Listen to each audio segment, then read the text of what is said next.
बिस्मिल्लाहिर्रहमानिर्रहीम। Dear students, अस्सलाम वालेकुम।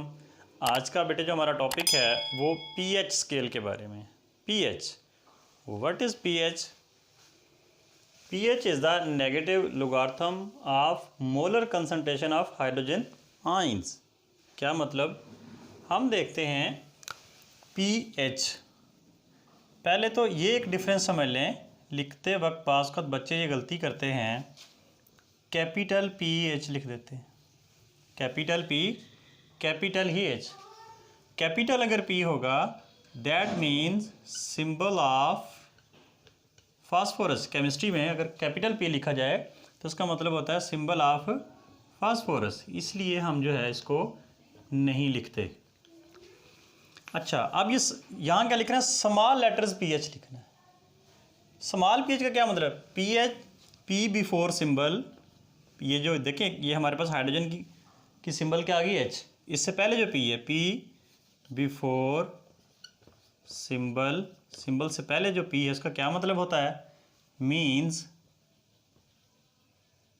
नेगेटिव लोगारिथम ऑफ सिंबल, कि उस सिंबल का नेगेटिव लोगारिथम। मिसाल के तौर पर हम इसको लिख सकते हैं माइनस लॉग, उस सिंबल का लॉग ले लिया जी, इसकी कंसंट्रेशन ले लें, क्योंकि हम आयन की बात कर रहे हैं तो हम आयन ले लें। सो क्या डेफिनेशन बनी अब? PH is the negative logarithm किसका? Of molar concentration. हम इसको इस तरह भी लिखते हैं जी। इसी जो मैथमेटिकल है इसी के अंदर इसकी डेफिनेशन पड़ी है। मिसाल के तौर पर हम कहते हैं जी मैथमेटिकली क्या है जी पीएच? उसने खुद बोला है कि पीएच क्या है जी? नेगेटिव है logarithm molar concentration. Molar concentration को हम स्क्वायर ब्रैकेट से ऐसे शो करते हैं। ये किस चीज़ को शो करता है? मोलर कंसंट्रेशन किसकी? हाइड्रोजन की। हाइड्रोजन का भी क्या फिर? आयन। आयन क्या होता है? हाइड्रोजन का positive. So this is your definition. Negative logarithm of molar concentration of hydrogen ion is called pH. इधर से ही इस अगर आप ये एक मैथमेटिकल स्टेप याद कर लें तो आप ये डेफिनेशन खुद लिख सकते हैं। कैसे? देखें, नेगेटिव माइनस है ना, नेगेटिव लोगारिथम ऑफ किसका? ये स्क्वायर ब्रैकेट को क्या बोलेंगे? मोलर कंसंट्रेशन किसकी? हाइड्रोजन। और पॉजिटिव का मतलब क्या है? Ion. Molar concentration of hydrogen ion. So क्या बना पीएच की definition? The negative logarithm of molar concentration of hydrogen ion is called pH. Is called pH. Next है जी पीएच स्केल। पीएच स्केल क्या है जी? A logarithm scale which is used to determine the pH of solution is called pH scale. ऐसा एक logarithm scale जो हम किसी सॉल्यूशन की पीएच फाइंड आउट करने के लिए इस्तेमाल करते हैं वो क्या कहलाएगा? PH scale. बेसिकली ये मोलर कंसंट्रेशन होती है हाइड्रोजन आयन की मेजरमेंट अगर हम कर लें, उसका नेगेटिव लोगारिथम ले लें तो वो हमारा पीएच बनता है, और उसके लिए जो स्केल बना वो स्केल क्या कहलाएगा? PH scale. क्या हुआ जी pH scale? PH scale a logarithmic scale which is used to determine pH of solution is called pH scale. एक लॉगरिथमिक स्केल यानी जिसमें लॉग की वैल्यू आती हो, जो कि इस्तेमाल होता है डिटरमिन मालूम करने के लिए, फाइंड आउट करने के लिए क्या? पीएच ऑफ अ सॉल्यूशन, किसी सॉल्यूशन की पीएच मालूम करने के लिए is called pH scale. Auto ionization और सेल्फ आयनाइजेशन। ऑटो मीन खुद ब खुद होने वाला, सेल्फ अपने तौर पर। Water is a weak electrolyte. Water एक वीक इलेक्ट्रोलाइट है। क्यों वीक है? Because it ionizes very slightly into ions. ये अपने किसी प्रोसेस में अपने आयंस में बहुत कम आयोनाइज होता है, because it is weak electrolyte. Strong electrolyte क्या होते हैं? जो अपने आयंस में ज़्यादा से ज़्यादा मैक्सिमम आयोनाइज हो सके, ज़्यादा से ज़्यादा स्प्लिट अप हो सके। जबकि वीक इलेक्ट्रोलाइट क्या होते हैं? जो बहुत कम आयोनाइज हो। मिसाल के तौर पर हमारे पास वाटर है, जब हम इसकी ऑटो आयनाइजेशन होती है इसकी हाइड्रोजन आयन और हाइड्रो ऑक्सल आयन में स्प्लिट अप हो जाता है। अब इसका वाटर का एच आयन और ओ एच आयन में डिवाइड होना, टूटना, डिकम्पोज होना, ये प्रोसेस जो है ये ऑटो आयनाइजेशन कहलाता है। इसके बारे में यूँ भी सवाल आ जाता है कि prove that pH plus pOH is equal to 14। हमने इसको प्रूव करना है। दूसरे लफ्ज़ों में पीएच स्केल को हमने परफॉर्म करना है। हम कहते हैं कि लेट कोई आप एक रिएक्शन ले लें, लेट ये वाटर का ऑटो आयनाइजेशन के मुताबिक वाटर है, जब ये आयोनाइज होगा ये रिवर्सिबल रिएक्शन लिखेंगे जी हम, ये अपने दो आइंस हाइड्रोजन आइन और हाइड्रोक्सल आइन में डिवाइड हो गया। ये जो वाटर होता है इसको हम यूँ भी लिख सकते हैं HOH, ये पॉजिटिव आइन और ये नेगेटिव आइन। जब आयनाइजेशन होती है तो ये यहाँ से स्प्लिट अप हो जाता है, ब्रेक हो जाता है, टूट जाता है, डिकम्पोज हो जाता है। अब वाटर की आयनाइजेशन होगी, सेल्फ आयनाइजेशन होगी, ऑटो आयनाइजेशन होगी। चूंकि ये एक रिवर्सिबल रिएक्शन है इसके लिए हम इक्विलिब्रियम कांस्टेंट Kc लिख सकते हैं। सो वी राइट एज, देखें जी ये Kc इज इक्वल टू क्या लिखते थे, प्रोडक्ट ऊपर रिएक्टेंट नीचे, तो हम ये लिखेंगे जी hydrogen ion, molar concentration of hydrogen ion, molar concentration of hydroxyl ion divided by molar concentration of water, यानी ये जो प्रोडक्ट्स ऊपर रिएक्टेंट नीचे।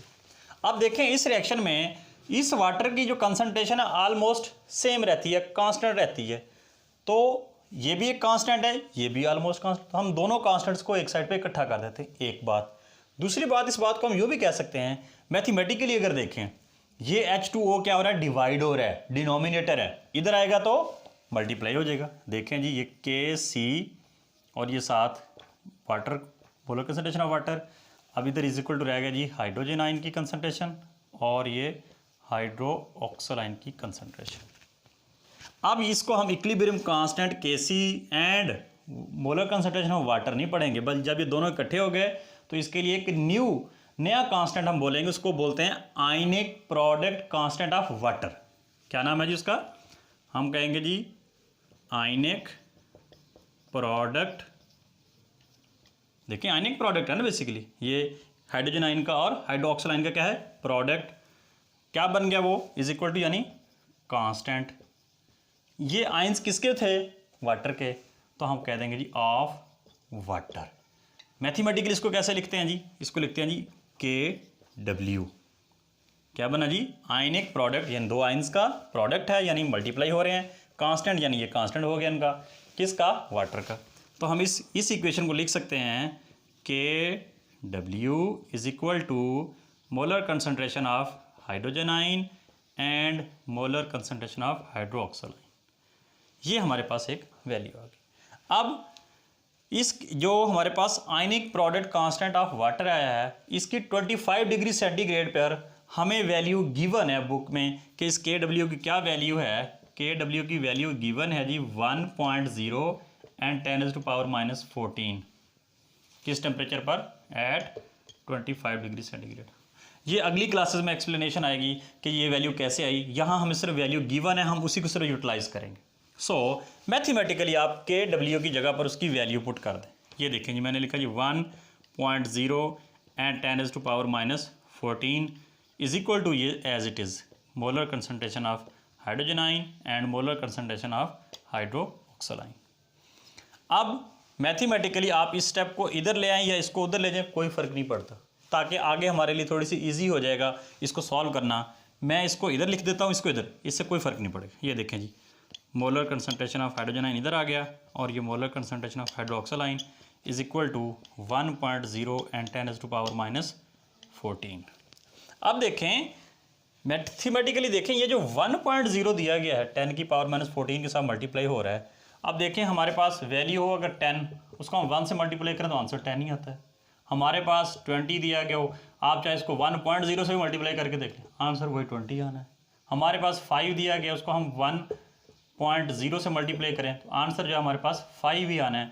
तो क्या इस वैल्यू के साथ जो दिया गया है 1.0 एंड 10⁻⁻14, इसको हम अगर अकेला 10⁻⁻14 लिख लें तो क्या नहीं लिख सकते, लिख सकते हैं। यहाँ बच्चा आके बड़ा कंफ्यूज होता है कि पता नहीं जी कौन सी कोई बड़ी वैल्यू है जी, कोई साइंटिफिक नोटेशन में लिखी हुई है जी 1.0 एंड मल्टीप्लाई 10⁻⁻14। भाई कुछ भी नहीं है। मैथमेटिकली अगर आप किसी भी फिगर को अगर 1 से मल्टीप्लाई करो, 1 या 1.0 या 1 एक ही बात है, तो इससे कोई फ़र्क नहीं पड़ता। अब हम अगले स्टेप में ऐसा लिख सकते हैं कि हाइड्रोजन आयन की कंसंट्रेशन और ये हाइड्रोक्सल आयन की concentration is equal to 10⁻⁻14। Just इतना लिख, इसको बना लेंगे आप इक्वेशन नंबर 1। अब देखें जी, अब देखें जब आयनाइजेशन होती है वाटर का एक मॉलिक्यूल कितने आयन्स बनाता है, एक हाइड्रोजन आयन और एक ही हाइड्रोक्सिल आयन। दूसरे लफ्जों में जितना वाटर का एक मॉलिक्यूल ब्रेकअप होकर एक आयन बनाता है हाइड्रोजन का और एक बनाता है हाइड्रोक्साइड आयन का, मतलब दोनों की तादाद बराबर होती है। हम कह सकते हैं जितने OH आयन बनेंगे, जितने OH आयन बनेंगे उतने ही H आयन बनेंगे। देख लें वाटर मॉलिक्यूल डिकम्पोज हो रहा है, एक वाटर मॉलिक्यूल डिकम्पोज, उसने एक आयन पैदा किया हाइड्रोजन, यानी एक कैटाइन और एक एनाइन। तो हम कह सकते हैं कि जितने नेगेटिव आयन पैदा हुए उसमें उतने ही पॉजिटिव हुए। अब मैथमेटिकली क्या हम ऐसा कह सकते हैं, इस इक्वेशन 1 में अगर हम हाइड्रोक्साइड आयन की वैल्यू पुट कर दें, मैं अगर यहां लिख दूं पुट दिस इन इक्वेशन 1, ये मैथ की इक्वेशन पढ़ी। देखें इस हाइड्रोजन आयन को कुछ नहीं कहना हमने, वैसे का वैसे इस OH नेगेटिव की जगह पर इस OH नेगेटिव की जगह क्या पुट कर देंगे, ये हाइड्रोजन आयन की वैल्यू, बिल्कुल जैसे मैथ में होता है x की वैल्यू पुट कर दी, y की पुट कर दी। अब इस इक्वेशन को देखें फिर समझ आएगी, ये इसको नहीं छेड़ा, ये वैसे की वैसे इस OH नेगेटिव की जगह, क्योंकि हमने अभी कहा है कि OH जितने होंगे उतने ही H होंगे, यानी OH is equal to H ion, तो उसकी जगह हमने ये वैल्यू पुट कर दी और इज इक्वल टू 10 की पावर -14 वैसे की वैसे, जस्ट वैसे।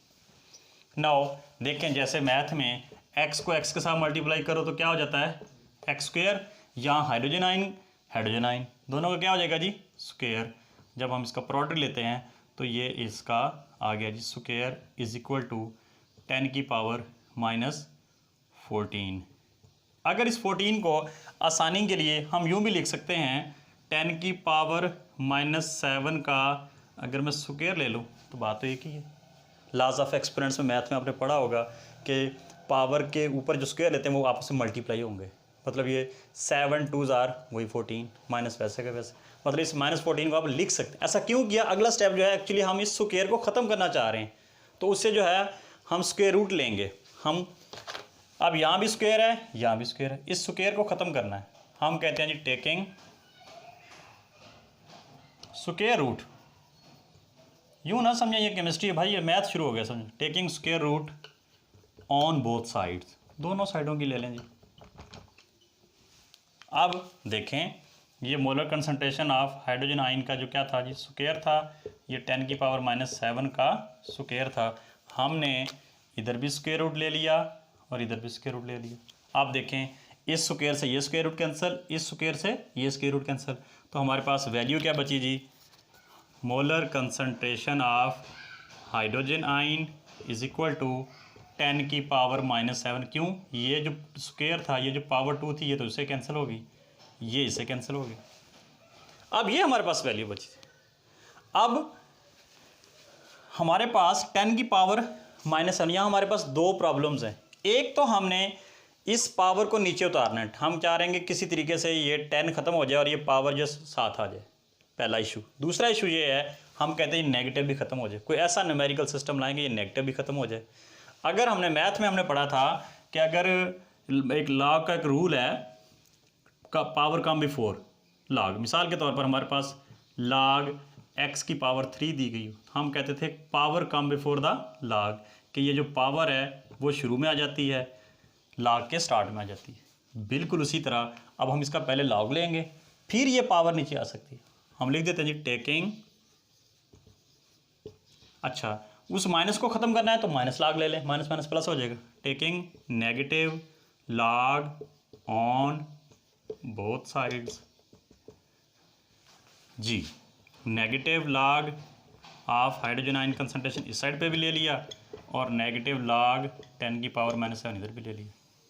हमने स्टार्ट में डेफिनेशन पढ़ी थी pH की, ज़रा गौर करें, the negative logarithm of molar concentration of hydrogen ion is called pH, बिल्कुल स्टार्ट में। अब क्या हम इसकी जगह लिख सकते हैं वही डायरेक्ट pH।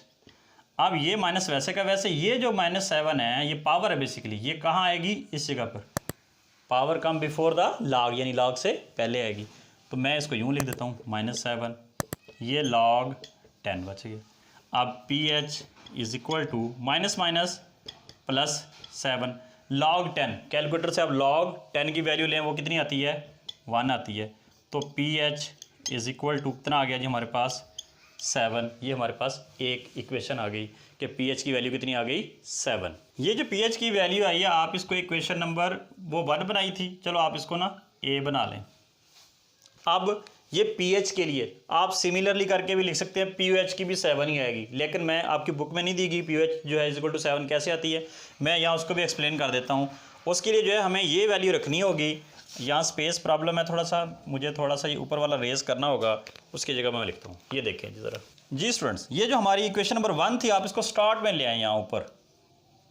ये molar concentration of hydrogen ion, molar concentration of hydroxyl ion is equal to कितना था जी 10 की पावर -14। ये इक्वेशन नंबर हमारी 1 थी। अब देखें इसी इक्वेशन में वहाँ हमने यही कहा था ना कि जब वाटर का एक मॉलिक्यूल डिकम्पोज होता है तो एक OH आइन बनता है, एक यानी जितना OH बनेंगे उतने ही H आइन बनेंगे। अब हम यहाँ कहते हैं जी पुट कि जितने H आइन हैं उतने ही क्या है जी OH आइन है।